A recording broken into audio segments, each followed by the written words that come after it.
Hello and welcome to Microbiome Lab's Clinical Grand Rounds. I'm Dr. Nicole Berkins, and in today's session, we have Michelle Rogers here to discuss how to set up an effective online practice.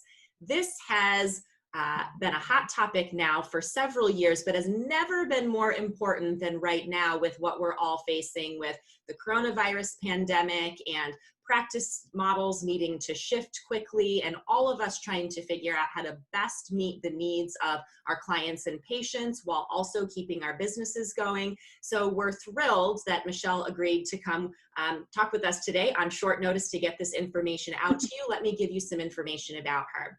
She has a doctorate in naturopathic medicine, a master's of science in acupuncture and oriental medicine, and is a certified functional diagnostic nutrition practitioner. Since 2012, Michelle has been perfecting the most effective, accessible, and streamlined virtual practice for high-achieving women. Using the art of functional lab analysis, she's able to create a personalized blueprint and strategy for unrivaled energy and mental focus, so these women can continue sharing their gifts, better serve their clients, and show up even more for the people they love.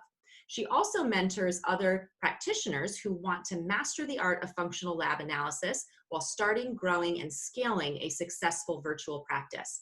Her goal is to reach more purpose-driven entrepreneurs who know that health is their greatest asset, so they can focus on their vision, energize their efforts, and create a life of wealth full of abundance, purpose, health, wealth, and joy. Welcome, Michelle. Thank you for being here. Thank you so much for having me. I'm excited about this topic. I'm really glad that we could work this out on short notice. Everything feels on short notice nowadays with the way that the world has kind of turned upside down in the last few weeks. But I'm excited for this conversation because so many of our practitioners really can benefit from hearing words of wisdom, practical strategies on how they can continue serving their clients and patients during this time of really not being able to see people in our brick and mortar practices, or at least not the way that we were before. So let's start off. I'd love to have you share, how did you get interested in this? How did you get started with transitioning or building an online practice? Yeah, so I actually graduated from Bastyr University back in 2012. And so I did the whole primary care provider, like insurance model for 4 years and got really burnt out. Had a full practice, the whole thing. And so I shifted to a private pay model, and I did that specializing in women's health for about 2 years.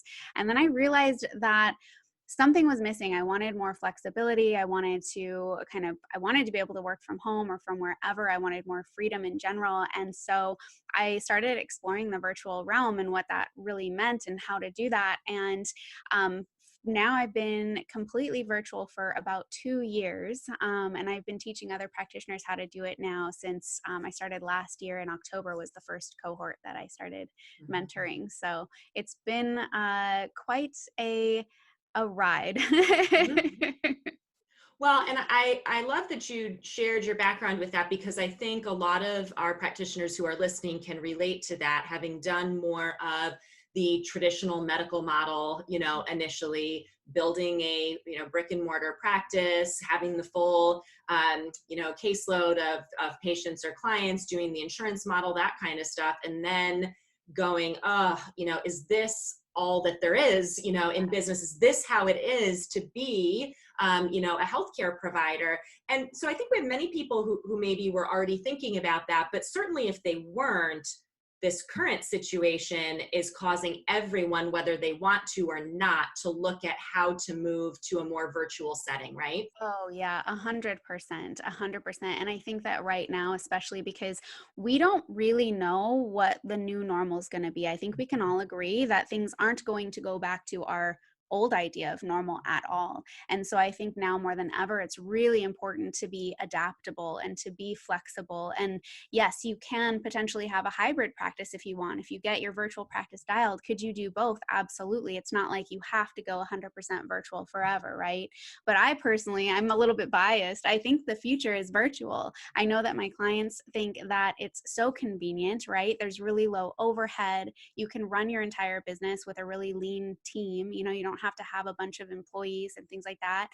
You can work from anywhere. You can have flexible scheduling. I can work in my comfy pants. Like it's kind of a dream come true. And as long as you have the bandwidth, I guess, the internet bandwidth, you can really make it work. But yeah, I really love the virtual model because I think the barrier of entry is really, really low. It's not like you have to purchase a physical location like you do with a brick and mortar, right? You literally have your practice management software, your client interface, right?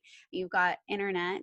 And ideally, if you've got a good client interface, they've got a HIPAA compliant Zoom component and things like that already integrated into that, and payment processing and all of that stuff. So the barrier of entry is just so low to do it, to get started.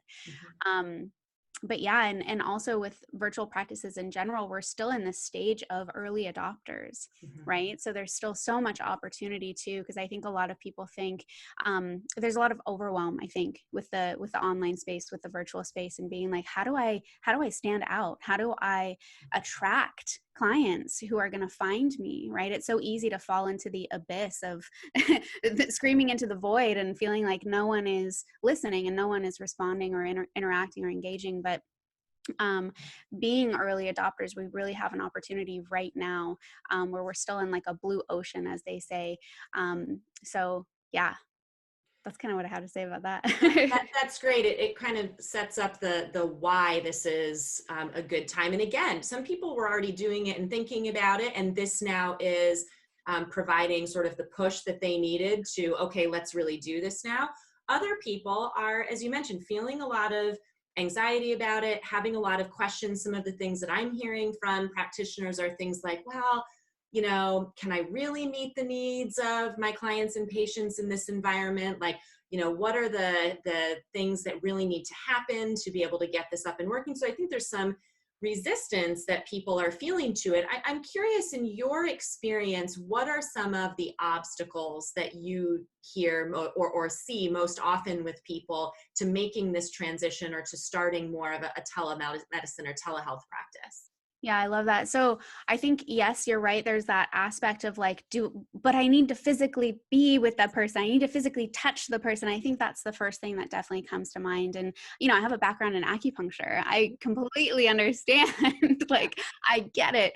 And from the way that I run my practice, I require all of my clients to have primary care providers on staff. So like basically they have someone that they work with who they can go to for the urgencies and the emergencies and all of those sorts of things, or if they need a referral for like an ultrasound or anything like that, any imaging, right? But also if we assess that there needs to be other forms of physical touch like chiropractic or massage therapy or pelvic floor work or visceral manipulation or something like that, it's easy enough to get online and find a referral for them, And so that's really how my practice operates as far as that goes. And there's so much that we can gather via functional lab. So I specialize in functional lab analysis, right? And so that gives me a huge window into what's really going on at the physiological level. And I've been doing this exclusively now for 2 years. And I have for sure helped my clients more than so many other practitioners that they've worked with who weren't running functional labs. And I don't need to touch them, right? I can get a really good feel for, how they're doing, what they're struggling with, just from a really extensive, good history, targeted questioning, right? And then also having those labs to really back things up, and then having objective assessments along the way to make sure that we're making progress.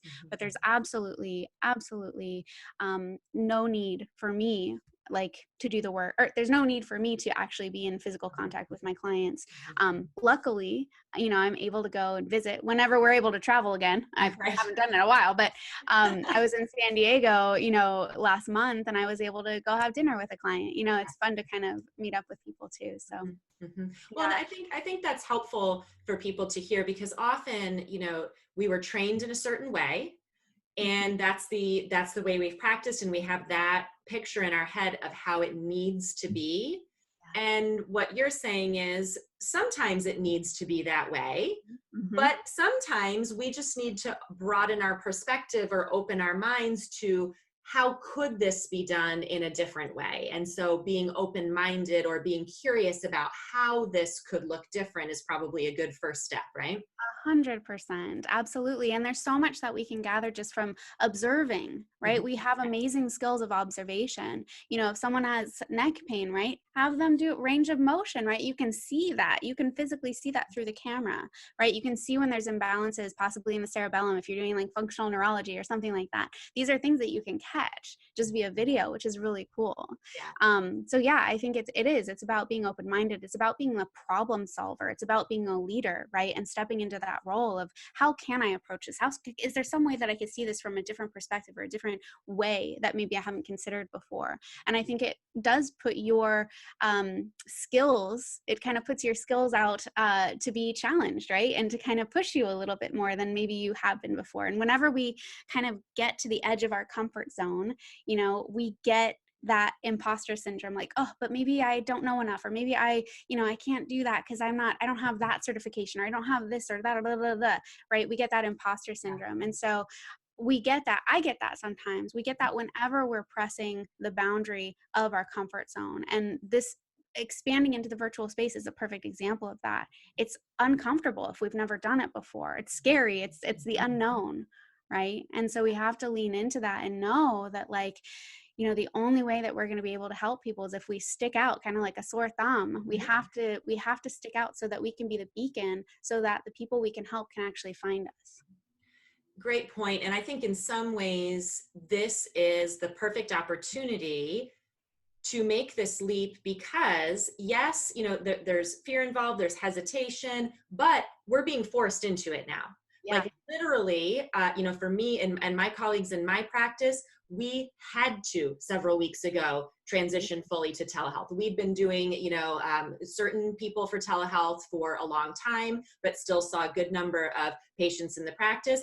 It was like within 24 hours, boom, we've got to do this to be able to continue meeting people's needs. And so I think there's a benefit there because it gives less time to sit and weigh it out and get stressed and fearful. It's like, we just need to do this now. And so I think that's helpful for people listening. This is the time to do it. Patients are not going to sit and weigh the pros and cons nearly as much because they don't have options right now either.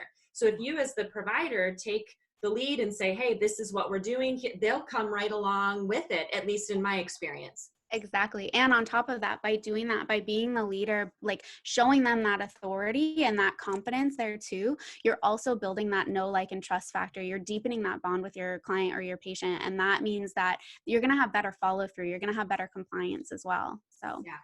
Other obstacles that you see? So we've covered sort of like the fear, this is different than how I've done it. Can this be done? Other things that you see that get in the way of people making this transition? yeah, I think there's a lot of overwhelm. I think there's a lot of information out there. Like if you start Googling like online businesses or virtual practice, like there's just so much out there. And unfortunately, I've gone through several like coaches and mentors and programs and all of the things. And a lot of the information out there isn't targeted to healthcare providers, right? It's targeted to other business models. And so it can be really tricky and it can be really frustrating and it can be really confusing because you think that you need to put your focus in all these different areas. And then basically you don't get anything done. You don't move forward because you just have all these energy leaks. Like, oh, I need to start a YouTube channel. Oh, I need to be on Instagram and Facebook, and I need to do webinars, and I need to do ads, and I need to do like all these things. Right, but then shiny objects everywhere. yes. And I mean, I don't know about you, but like I can suffer from shiny object syndrome like pretty harshly. But yeah, that's why it's so important to like have a focus and know where to put your energy so that the work that you're actually putting into it is actually making progress and you are moving forward. Yeah. Awesome. So let's dive into some of the practicalities of this. Things that practitioners need to be considering, specific strategies or solutions. So, even from the get-go, what are some of the initial things that are really important for providers to be thinking about or to purchase or have in place to get started?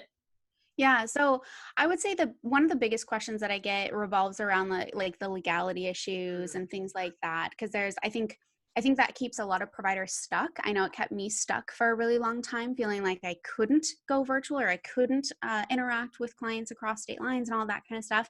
And I will say that, each state and license has different stipulations. So it's really impossible to make any broad stroke statements about that kind of stuff. Personally, I have chosen to drop my license and operate more as a health consultant. That's not necessary, but it is something that I've chosen to do. I'm still able to order the labs, make lifestyle, nutritional supplement recommendations and all that. For those who want to maintain their license and want to work with people across state lines or even across country lines, I usually recommend that you actually start two businesses and have like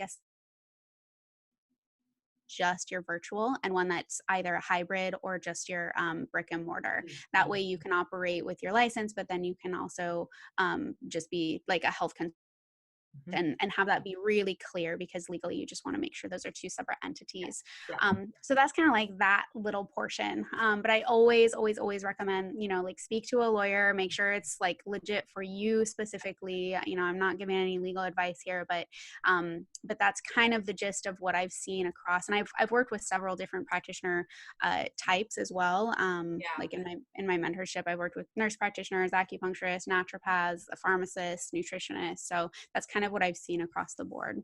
So for people to get in touch with, the people in their state, whether it's reading the rules of their licensing board, understanding, those pieces of things, as well as consulting with an attorney, I'll say one of the things I'm noticing right now is rules have really opened up and broadened in this time of pandemic. So there's never been a better time to sort of get into this, because even things like as a licensed psychologist, things have changed in the last month as far as practicing across state lines in your licensure, just because of wanting to make sure that people have access to care.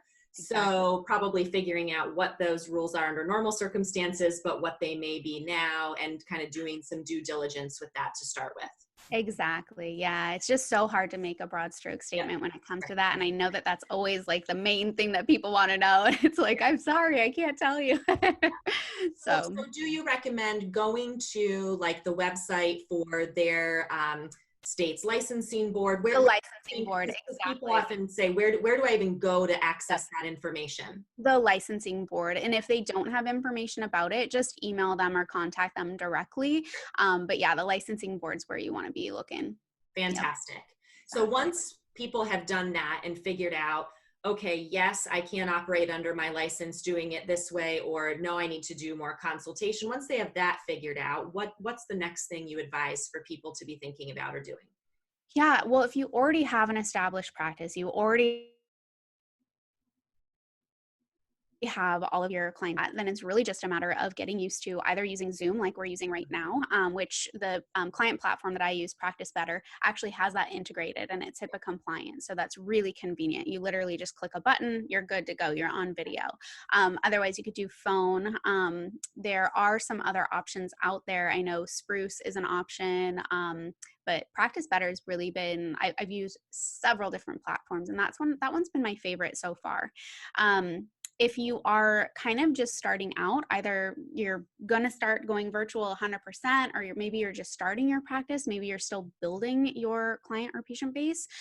One thing that I always recommend is that first and foremost, you really gain clarity. Like, who are you wanting to help and how are you actually going to help them? That clarity, it seems like such a simple thing, but I think a lot of people glaze over that and they don't gain that clarity. And then their messaging, their content, it's not clear. And so it doesn't magnetize the people who really need to be, who are really trying to find you, essentially. And so one thing that I ask people to also think about is, I think a lot of providers, they kind of put themselves in a box of condition or diagnosis. Like, I work with people with this condition, or I work with people with this diagnosis or this symptom set or whatever. And when I entered the virtual space, I decided to do something a little bit different. I actually decided to figure out what type of person I wanted to work with. Like what sort of, not just demographic qualities, but what psychographic qualities does that person have? What are their core values? You know, what are they doing on the day to day? Like, how do they live their life?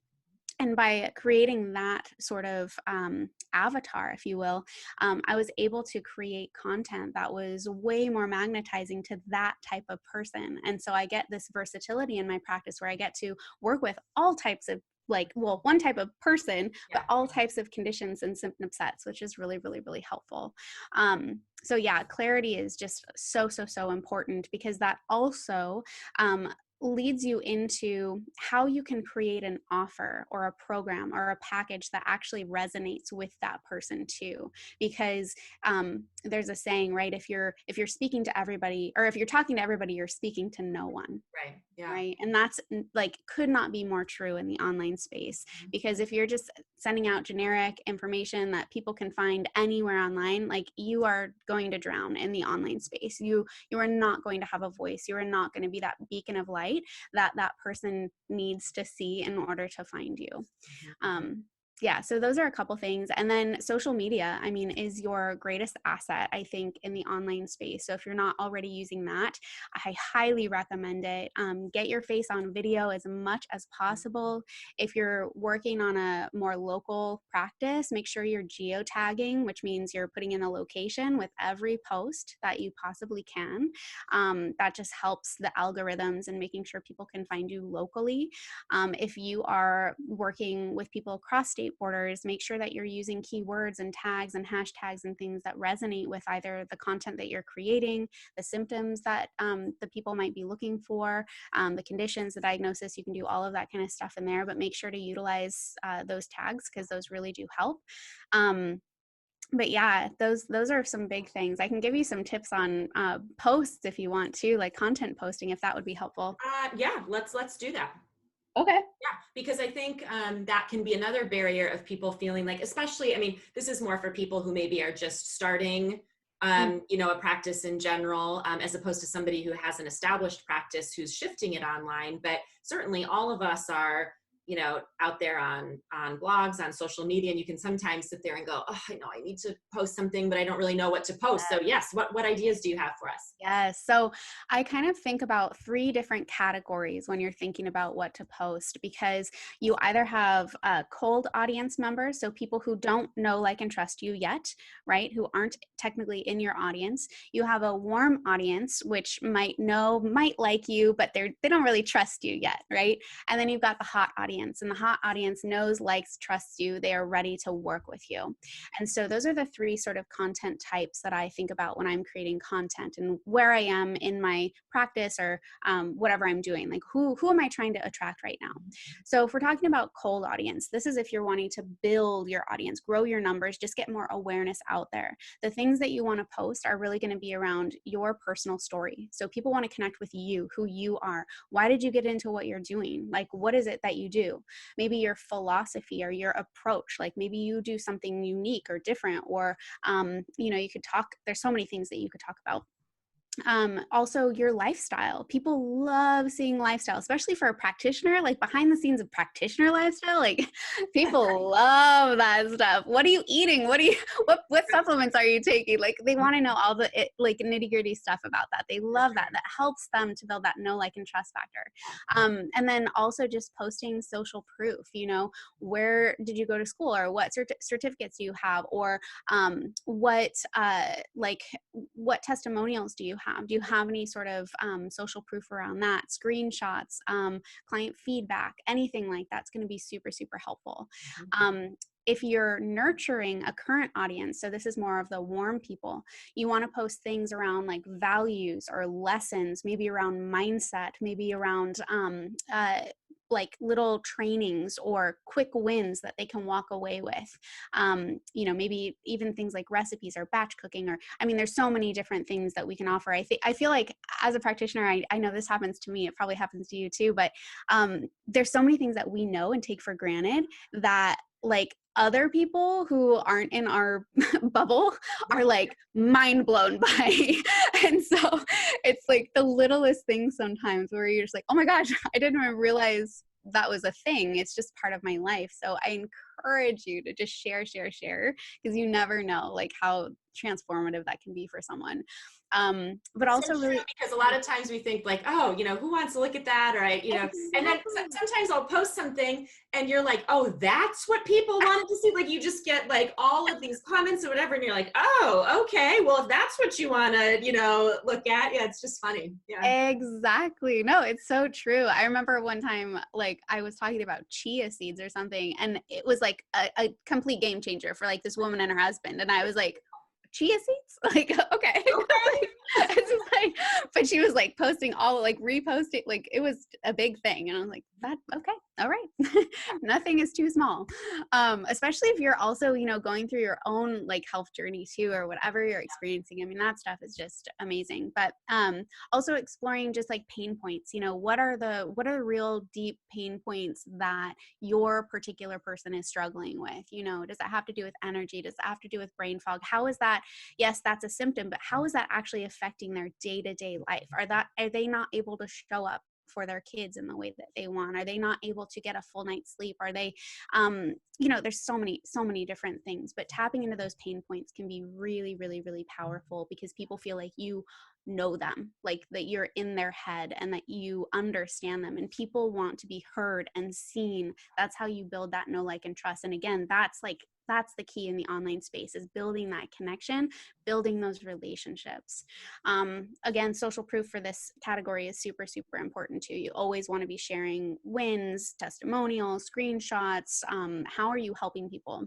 Mm-hmm. Yeah. Say something about, because I know this is something that I hear from licensed practitioners in particular, and it's a big deal, like for people in my realm, licensed mental health practitioners, this whole issue of testimonials, social proof within the context of patient confidentiality and all of that. And I think, it's even helpful to, we can even do like patient stories without using any identifying details. Oh, So 100%. Yeah. we can't post people's pictures or use their real names. We can still talk about patient experiences, stories, change the name, don't use a name, whatever, right? Exactly. That's exactly it. You don't have to use any identifying information at all. And if you do, if your client or patient's okay with that, just make sure you have a consent sign for that, and that's it. I mean, but yeah, get those stories out there because other people want to see that they're not alone. They want to see that what you're doing is helping and then it works. And social proof speaks volumes to that. Yeah, because it's one thing for you to say, hey, my program works, and it's another for someone else to be like, hey, this program worked for me. Right. Huge. Can we talk for a minute about that issue, just transitioning into how we offer services? Because that, I think, is another thing that people are having questions about, right? Like you just said, packages and things. Mm-hmm. It's one thing if maybe you're starting your practice for the very first time and you're doing it online and you can create it from scratch. Mm-hmm. What about for all of our practitioners listening who have been doing more of a traditional model of patient visits in their clinic? Mm-hmm. And you hear about, these packages and things. What are some options, just to throw it out there to get people thinking about how they can provide these services? Because you don't have to do packages. So what are your thoughts on that? Yeah, you don't have to do packages. So I've done it all. I've done like the fee for service model. I've done the program model.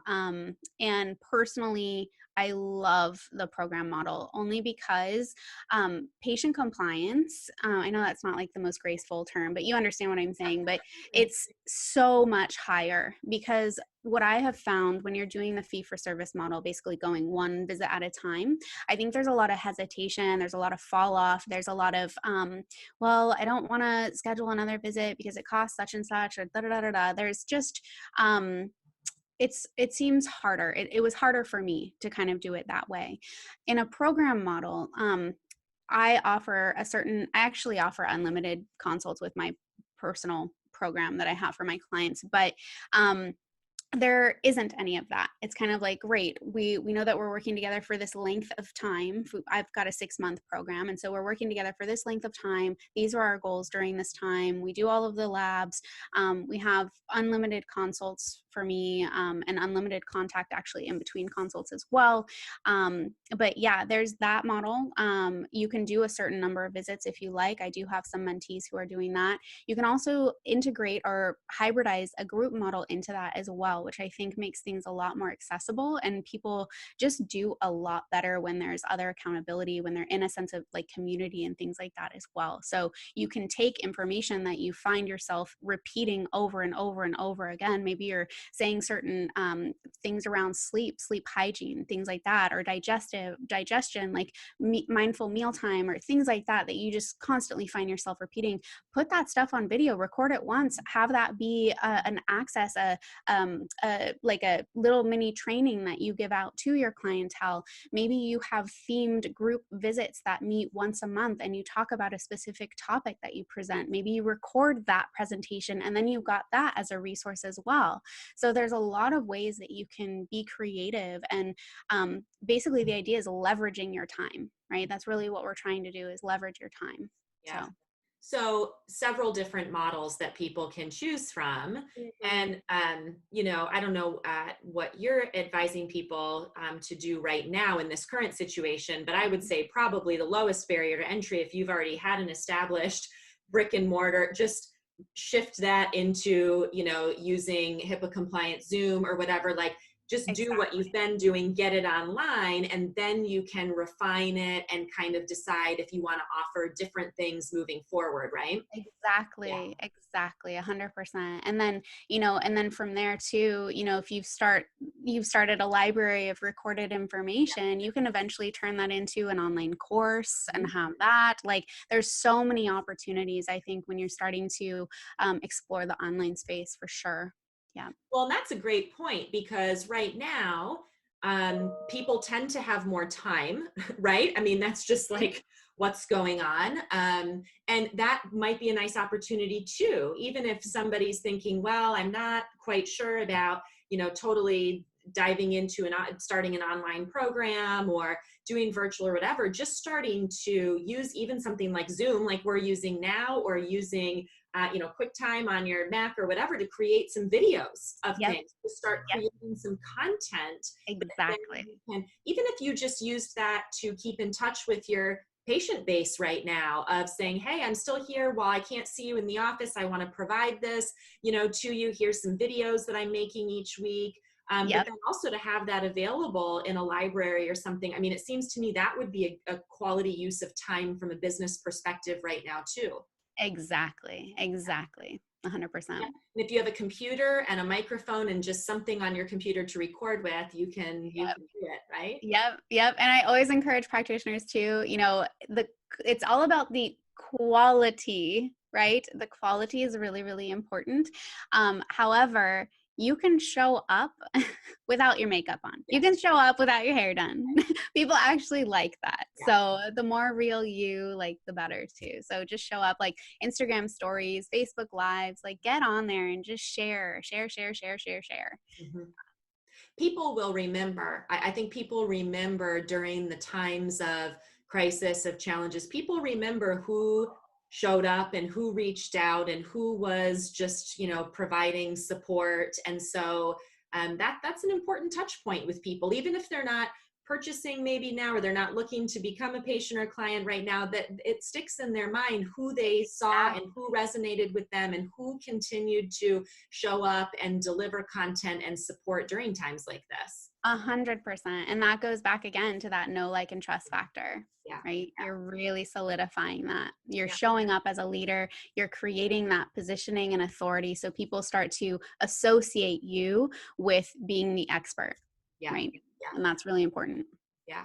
Are there other things, as right before we wrap up, things that you wanted to make sure to touch on in terms of maybe logistics or just anything else that we haven't touched on that you really think is important for practitioners to be thinking about right now? I would say that, let me see here.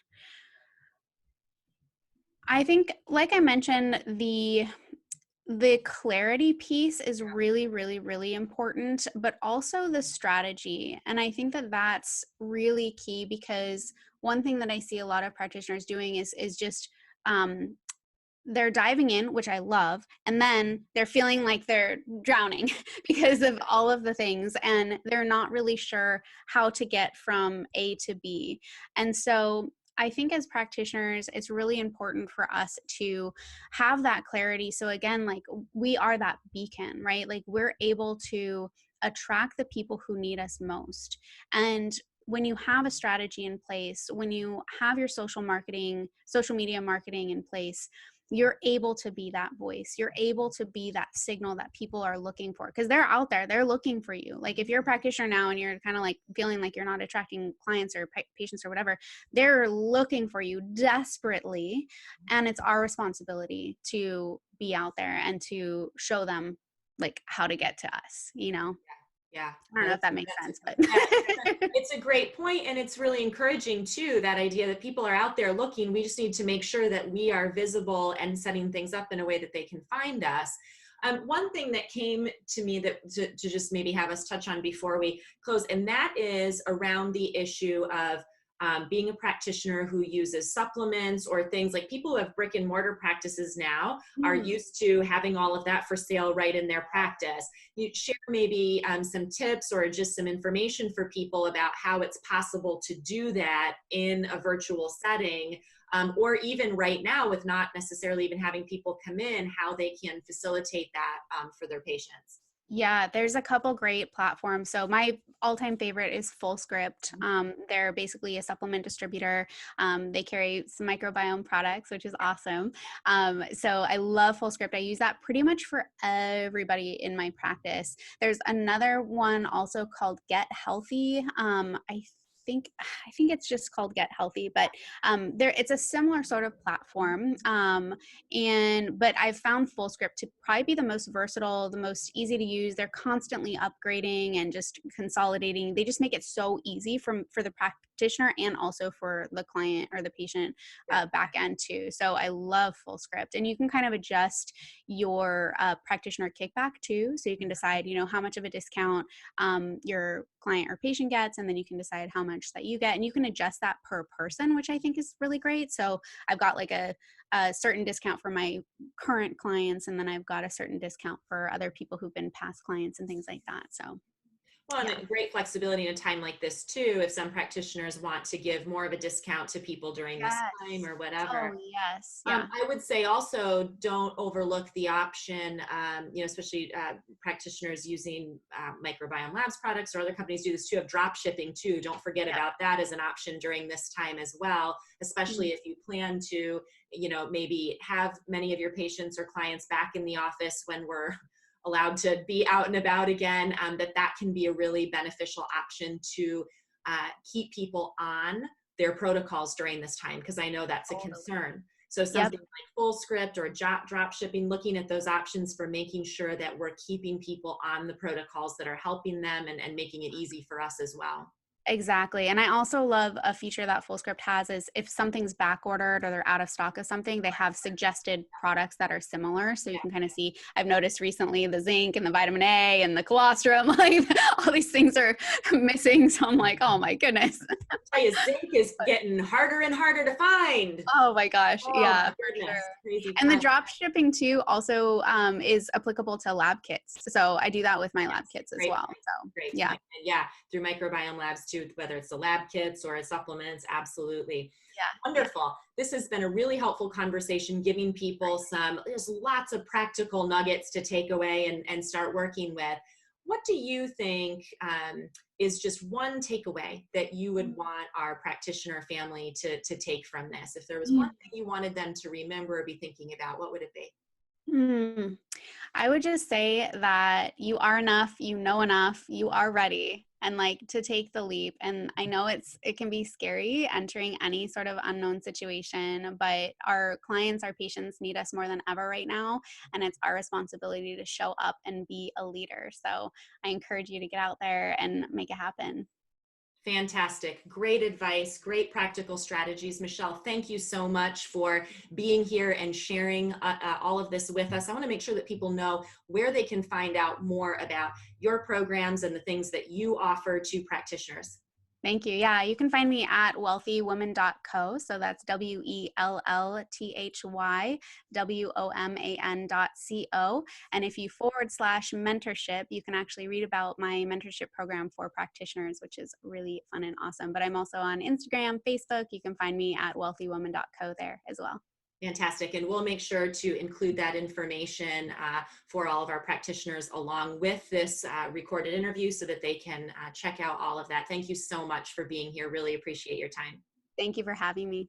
And thanks to all of you who are listening and participating in our clinical grand rounds. We will catch you back here next month with a new topic. Thanks. Take care.